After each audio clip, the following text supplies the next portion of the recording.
Hello friends, welcome back to ड्यूबडी। आज इस वीडियो में हम हैं रोशनी जी के साथ, जो कि एलएसआर से पोल साइंस ऑनर्स कर रही हैं। सीयूईटी में इनका स्कोर था 781, जिसकी बदौलत इन्हें एलएसआर कॉलेज मिल पाया। तो इस इंटरव्यू में हम उनसे जानेंगे कि क्या स्टेप्स थे जो उन्होंने फॉलो किए, जिसकी वजह से इनका एडमिशन जो है one of the best colleges of Delhi university में हो पाया। एंड साथ ही साथ मैं आपको ये बता दूं कि ये एज ए मेंटर ड्यूबडी ऐप पे भी अवेलेबल है, जहाँ पे आप इनके साथ कनेक्ट करके इनकी क्या स्ट्रेटजीज थी प्रिपरेशन की वो जान सकते हैं। लिंक जो है ऐप की डिस्क्रिप्शन में है। वेलकम रोशनी जी। हाँ, थोड़ा अपने बारे में बताइए, जितने भी लोग देख रहे हैं उनको, एंड ड्यूबडी के साथ आपका लास्ट ईयर का एक्सपीरियंस कैसा रहा वो भी शेयर कर दीजिए। ओके, सो हेलो एवरीवन, मैं रोशनी हूँ और I score 781 out of 800 in COD. And as sir mention, मैं एनएसआर में हूँ। और जो डीयूबडी ऐप, जो डीयूबडी सर का है, उससे मैंने बहुत प्रेफर किया था पहले, क्योंकि क्योंकि सीओडी बहुत न्यू आया था। तो फिर आई कॉलेजेस को कैसे पहचाने, कैसे कंपेयर करें, ये समझने के लिए डीयूबडी ऐप ने मुझे बहुत हेल्प किया। And I am thankful to you sir कि आपने ये स्टार्ट किया इनिशिएटिव। एंड देन फिर एकोमोडेशन में भी बहुत हेल्प हुआ। जैसे कि डीयूबडी ने मुझे पर्सनली फोन किया कि आपको अगर चाहिए कोई पीजी या फिर, तो में मुझे बहुत हेल्प हुई। So thank you. एंड हम देखते हैं आगे। Okay, that's the great thing. काफ़ी हमें भी अपनी तारीफ सुनने को मिल गई। अब हम बात करते हैं थोड़ा आपके कॉलेज लाइफ के बारे में, उसके बाद देखेंगे सीयूईटी की थोड़ी। तो कॉलेज लाइफ आपकी एलएसआर में मतलब कैसी एक्स्ट्रा करिकुलर एक्टिविटीज़, सोसाइटीज़ वगैरह, एंड कॉलेज में आने से पहले एंड कॉलेज में आने के बाद क्या चेंजेस आप अपने अंदर देखते हैं? सो एनएसआर में आने के बाद सबसे ज़्यादा, अगर आप एनएसआर में आ रहे हो तो आपकी पर्सनैलिटी पूरी चेंज होने वाली है। क्योंकि यहाँ पर इन्वायरमेंट जो है वो बहुत ही मतलब इलीट है, और एक अलग ही इन्वायरमेंट है जिसमें आप बहुत ज़्यादा ग्रो करोगे। आप कैसे कम्युनिकेट करते हो किस दूसरों से, और कैसे बात करनी है, वो सब आपको बहुत अच्छी तरह से यहाँ सीखने मिलेगा। एट द सेम टाइम यहाँ पे सोसाइटीज अगर देखें तो बहुत सारी सोसाइटीज है। और बीइंग अ गर्ल, आपको एक अलग इन्वायरमेंट मिलेगा जिसमें आप ग्रो कर पाओ। रहना था, अगर आप पोएट में जा रहे हो तो पोएट भी अच्छे होते हैं, बट वहाँ पे अपॉर्चुनिटीज गर्ल्स के लिए थोड़ी कम हो जाती है, ऐसा मेरा मानना है। बट अगर आप एलएसआर में हो तो it is a best place for girls. And such में आपको बहुत कुछ सीखने को मिलने वाला है यहाँ पे। सो हाँ, मेरी कॉलेज लाइफ अभी तक बहुत अच्छी रही है, और आई होप आगे भी अच्छी रहे। आपने कोई सोसाइटी ज्वाइन कर रखी है रोशनी? हाँ, तो मैंने ड्रामेटिक सोसाइटी ज्वाइन की है। अच्छा। साथ ही में मैं कैंपस है स्टूडेंट वेलफेयर टीम में भी हूँ। और मैंने इंडिया जापान यूथ फोरम भी ज्वाइन किया है रिसेंटली। दैट्स द ग्रेट तो ये थिंग। लोग बोल रहा है। तो मतलब एक वैसे मेरा पर्सनल क्वेश्चन है कि आपने जो एलएसआर में एडमिशन जानबूझ के लिए सिर्फ एक गर्ल्स कॉलेज, मतलब कई कई पेरेंट्स की ये डिमांड होती है कि नहीं तुम गर्ल्स कॉलेज में ही जाओगी, या फिर आपको मतलब जो कॉलेजेस मिल रहे थे उनके अंदर से सबसे बेस्ट कॉलेज यही था? मतलब हिंदू भी होगा आपके ऑप्शन में, स्टीफंस। तो इसके बारे में थोड़ा मुझे बताइए। सो ऑनेस्टली मैं बताऊँ तो स्टीफेंस में पॉलिटिकल साइंस ऑनर्स होता नहीं है। सो मेरा फर्स्ट प्रेफरेंस था Hindu pol science honours, and then second था एनएसआर। सो एनएसआर मुझे फर्स्ट प्रेफरेंस में मिल गया। और साथ ही में क्योंकि ऑफ कोर्स दिल्ली, एंड आप जब घर से बाहर आ रहे हो, मैं महाराष्ट्र से आई हूँ, सो इसलिए एक प्रेफरेंस ये भी था। और एनएसआर चूज करने का मेन रीजन ये था कि हॉस्टल्स मिल रहे, वो ज़्यादा सेफ्टी के लिए अभी के लिए सही है। एंड कंपेयर टू हिंदू मुझे अब लग रहा है कि एनएसआर ज़्यादा बेटर। अच्छी बात है ये तो मतलब जो बच्चे बाहर से आते हैं, दिल्ली से नहीं हैं, दूर से आते हैं, साउथ इंडिया से, नॉर्थ ईस्ट से, तो उनको आप क्या बताना चाहोगे कि सेफ है दिल्ली, कोई दिक्कत नहीं है? तो मुझे ज़्यादा एक्सपीरियंस नहीं है अभी बाहर का दिल्ली में रहने का। मैं तो हॉस्टल्स में बहुत ही सेफली रह रही हूँ। अच्छा। सो साउथ कैंपस में देखा जाए तो बहुत सारे इंसिडेंट्स होते हैं, मतलब कि लड़के वड़के परेशान कर रहे हैं, कभी कभी होते हैं। But as compare to north campus, south campus मुझे थोड़ा ज़्यादा सेफ लगा है, क्योंकि नॉर्थ कैंपस में ज़्यादा रिसेंटली जैसे कि आईबी कॉलेज का आया था केस। सो वैसा यहाँ पे कुछ नहीं है। तो चलो मैं अपना बता रही हूँ। ठीक है, मतलब रोशनी जी को ये लगता है। अब वापिस आते हैं सीयूईटी की तरफ। तो अब इंडिविजुअली थोड़ा हमें बताइए, आपने सीयूईटी में कौन से डोमेन्स अपीयर किए थे, एंड उनके अंदर आपके कितने कितने मार्क्स जो है आपने स्कोर किए थे? तो मैंने ये 4 डोमेन्स जैसे किया है। तो मेरा डोमेन्स थे हिस्ट्री, साइकोलॉजी, पॉल साइंस और इंग्लिश। सो हिस्ट्री, साइकोलॉजी और पॉल साइंस में मेरे 200 आउट ऑफ 200 थे, और इंग्लिश में 188 मार्क्स थे 200 में से, जो नॉर्मलाइज हो गए 181 हो गया। अच्छा, नॉर्मलाइजेशन में कम हो गए थे आपके मार्क्स। और जो 200 आउट ऑफ 200 है आपके हिस्ट्री, पॉल साइंस और साइकोलॉजी में, वो पहले भी 200 आउट ऑफ 200 ही थे?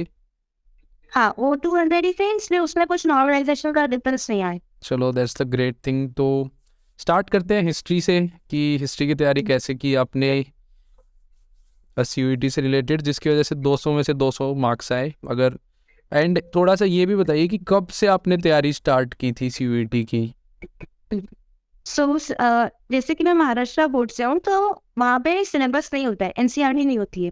तो लास्ट के 3 मंथ्स में मैंने NCERT पढ़ना स्टार्ट किया था। अच्छा। और उसमें मैंने कुछ 1.5 मंथ्स में हिस्ट्री की पूरी 3 बुक्स कंप्लीट की, और फिर रिविजन में मैंने बोर्ड 9 दिया, क्योंकि अगर मैं रिविजन नहीं करती तो फिर वो नहीं हो पाता। तो वो किया मैंने। और हिस्ट्री अगर देखे तो लास्ट में जो प्रोलॉजीज होती हैं उसको याद करना बहुत इम्पोर्टेंट है, और साथ ही में हर एक चीज को याद करना जरूरी है। वो पूरी स्टोरी है, आपको पूरी स्टोरी याद होनी चाहिए, क्योंकि उसके बिना हिस्ट्री नहीं चलने वाली। ठीक है, तो इसलिए मैंने पूरे मतलब वर्ड टू वर्ड एक्सप्लेनेशन देखे यूट्यूब पे, जैसे कि मैग्नेट प्रिंट्स हो गया, बहुत सारे यूट्यूब चैनल्स है जो आप अपनी पर्सनल आप जैसे पढ़ पाते हैं, उससे आप बन कर सकते हैं। तो मतलब आपने जो बुक थी वो NCERT की फॉलो की थी हिस्ट्री में, एंड मॉक टेस्ट या क्वेश्चंस आपने कहाँ से सोल्व किए थे हिस्ट्री के? तो क्वेश्चंस यूट्यूब चैनल से ही मैंने सोल्व किए थे, मैंने कुछ एक्स्ट्रा नहीं लिया था। बट लास्ट 7 डेज में मैंने टेक्स्ट बुक ऐप में एक था, मतलब उसमें कुछ ज़्यादा पैसे नहीं लगे थे, मिनिमम 100 रुपीज़। 7 डेज के लिए मैंने लास्ट में सब जितने भी क्वेश्चन थे उसके मॉक्स दे दिए, और वो इजी भी हो गया। CUET इतना हार्ड नहीं लगा हम सोचते हैं। हाँ, लेकिन पहली बार देते हैं जब दिमाग में रहता है ना। इस साल हम भी मॉक टेस्ट जो है प्रोवाइड कर रहे हैं DubeDy ऐप पे, तो आप लोग वहाँ भी जो है अपने मॉक टेस्ट और क्वेश्चंस अटेम्प्ट कर सकते हैं। एंड पढ़ना सिर्फ NCERT है। इसके बाद हम आते हैं हिस्ट्री के बाद जो आपका नेक्स्ट साइकोलॉजी पे, उसमें आपने कैसे प्रिपरेशन की थी? तो साइकोलॉजी में मटेरियल बहुत कम है, तो साइकोलॉजी आपको खुद से करना पड़ेगा। जो भी करना है उसको आपको खुद से ही करना पड़ेगा, रीडिंग करनी पड़ेगी। और उसमें जो एग्जाम्पल्स है उसमें से क्वेश्चंस बहुत सारे बनने वाले हैं। जैसे कि कोई भी एग्जाम्पल दे दिया कि एक लड़का जो था उसने ये मेंटल प्रॉब्लम उसको हुई, तो वो सब आप पूरा याद कर लो, क्योंकि उसमें डायरेक्टली क्वेश्चन आते हैं। और साइकोलॉजी का मटेरियल एक्चुअली में कम है, तो उसमें थोड़ा ज़्यादा ध्यान देने की जरूरत है। तो साइकोलॉजी का मटेरियल आपने मतलब NCERT का मटेरियल आता है साइकोलॉजी का? हाँ, NCERT आता है, बट यूट्यूब वीडियोस उसमें बहुत कम है, और क्वेश्चंस आपको बहुत कम मिलेंगे। अच्छा, तो मतलब आपने जो पढ़ा था वो NCERT से पढ़ा था? हाँ, NCERT से पढ़ा था। कुछ क्वेश्चंस ढूंढ के यूट्यूब से रेफर किए। मतलब क्वेश्चंस कहीं से भी ढूंढो, लेकिन NCERT बुक को कंप्लीट करना पड़ेगा। कितने बार NCERT आपको लगता है कि आपने पढ़ दी थी उस टाइम पे? मतलब एक बार तो फर्स्ट रीडिंग लेते हैं, उसके बाद रिवीजन के लिए हिस्ट्री की भी बात करें, साइकोलॉजी की भी बात करें, तो आपने कुछ नोट्स वगैरह बनाए थे इनके? था तो सबके लिए मैंने नोट्स बना के रख लिए थे, क्योंकि बुक से पढ़ना पॉसिबल नहीं था। अच्छा। 4-5 ऐसे ही हो जाते, तो नोट्स मैंने बनाए थे, और रिवीजन मैंने मिनिमम 2 to 3 टाइम्स करते रहा। मतलब जैसे जैसे मेरी प्रिपरेशन हो रही है उसके साथ साथ जो भी मैंने नोट्स बनाए उसको मैं रेफर करती रहती थी, क्योंकि टाइम एक्चुअली में कम था हमारे। तो मतलब एक बार NCERT पढ़ के नोट्स बना लो, एंड नोट्स को बार बार रिवाइज करना है, क्योंकि बुक को बार बार पढ़ेंगे तो टाइम ही नहीं बचेगा। एंड एक बार में बहुत ज़्यादा चीज़ें पेंडिंग बच जाती हैं, तो वैसे भी कॉन्फिडेंस नहीं आता है कि अब तो इतना सारा चीज़ बचा हुआ है। तो आपने जो है नोट्स बनाए थे, एंड नोट्स को बार बार रिवाइज किया था। हाँ, पोल साइंस के बारे में थोड़ा बता दीजिए। तो पॉल साइंस तो सब्जेक्ट थोड़ा कंपैरिजन में इजी है, बट जो सेकंड पार्ट है पॉल साइंस का, इसमें इंडियन हिस्ट्री के बारे में है, उसको थोड़ा ज़्यादा अच्छे से करना चाहिए, और डेट्स उसमें याद रखने पड़ेंगे। डेट्स, बट नंबर्स जैसे कि कितने लोग मरे, कितने लोग क्या हुआ, वो सब नहीं याद रखना है, बट एक टाइमलाइन के हिसाब से आपको पॉल साइंस में भी याद रखना है। पोल साइंस में मतलब जो थी NCERT की बुक, अगेन आपने कोई भी एक्स्ट्रा बुक रेफर नहीं की? क्योंकि बच्चे यही पूछते हैं सबसे ज़्यादा डाउट, भाई अभी 40 डेज बाकी हैं, लगभग 40-45 दिन। इन 40 to 50 डेज में अगर हमें बेस्ट कॉलेज चाहिए, तो बेस्ट बुक आप कौन सी रेफर करेंगी तीनों सब्जेक्ट के लिए? अगर बेस्ट बुक NCERT ही है। एनसीईआरटी से ही पढ़ना पड़ेगा। हाँ। बट इंग्लिश में तो एनसीईआरटी नहीं आती, तो उसकी प्रिपरेशन कैसे की थी? सो इंग्लिश एक्चुअली में हार्ड हो जाता है, तो मैंने इंग्लिश को थोड़ा पर ध्यान दिया था, क्योंकि ऑब्वियसली अगर आप इंग्लिश मीडियम से हो तो आपको थोड़ा कॉन्फिडेंस तो रहता है। एट द सेम टाइम अगर जो सिनोनिम्स एंटोनिम्स होते हैं उसको यूट्यूब पे अगर आप देखो तो सब लोग ही पढ़ा रहे हैं और उतना आप ग्रास्प नहीं कर सकते हो। सो एसपी बख्शी की ग्रामर की बुक है, उसमें जो सिनोनिम एंटोनिम्स है और जो वन वर्ड है, अगर उसमें आप फर्स्ट 50 या 60 कर लोगे तो एग्जाम बहुत अच्छा जाएगा, क्योंकि उसमें से डायरेक्टली क्वेश्चंस आए हैं और बहुत इजीली गया है मेरा। तो एसपी बख्शी की ग्रामर की बुक बेस्ट रही। तो लेकिन एसपी बख्शी आपको पता है किस चीज़ के लिए है बुक? वो बहुत हाई लेवल के कॉम्पिटिटिव एग्जाम्स के लिए है। तो अगर ये इन्होंने पूरी वीडियो नहीं देखी तो एसपी बख्शी सुन के चले गए तो पूरी बुक को पढ़ डालेंगे। सिर्फ 50 to 60 वर्ड्स आप बोल रहे हैं, ज़्यादा नहीं पढ़ने, क्योंकि आई थिंक उसमें हज़ारों वर्ड्स दे रखे होंगे बख्शी में। तो आपको पूरी बुक खरीदने की ज़रूरत नहीं है। इस इंटरव्यू के जो डिस्क्रिप्शन है उसके अंदर मैं आपको टेलीग्राम ग्रुप की लिंक दे दूंगा। आप वहाँ पे मेरे पास एसपी बख्शी की बुक है, वहाँ से आप जो है वो वर्ड्स हैं उनको पढ़ सकते हैं। एंड अदर जो आपके ईडियम फ्रेजेस थे इनको कहाँ से आपने किया था? एंड जो अनसीन पैसेज आते हैं, अनसीन पैसेजेस के लिए मैंने मॉक्स किए थे जो मैंने परचेज किया था, और जो ईडीएम्स प्लेसेस ये सब जो भी है वो मैंने बताया, जो एसपी बख्शी थी उसकी मैंने फर्स्ट 50 to 60 की थी, मैंने उस पर ज़्यादा ध्यान नहीं दिया था, क्योंकि इम्पॉसिबल है ना 3 महीने में 3 महीने में आप कैसे कर सकते हो सब कुछ। हाँ, और अभी तो बहुत कम टाइम भी बाकी है, 40 से 50 दिन का। तो मतलब बेसिकली यही है कि एसपी बख्शी के पहले 50 से 60 ईडियम फ्रेजेस, 50 से 60 सिनोनिम एंटोनिम्स ये पढ़ लो, या फिर इस बुक को नहीं भी रेफ़र कर रहे हो तो बहुत ज़्यादा मटेरियल आपको गूगल सर्च करने पे भी फ्री में अवेलेबल मिल जाएगा, वो पढ़ना है। एंड अपने जो डोमेन्स हैं उन पे आपको ज़्यादा ध्यान देना है।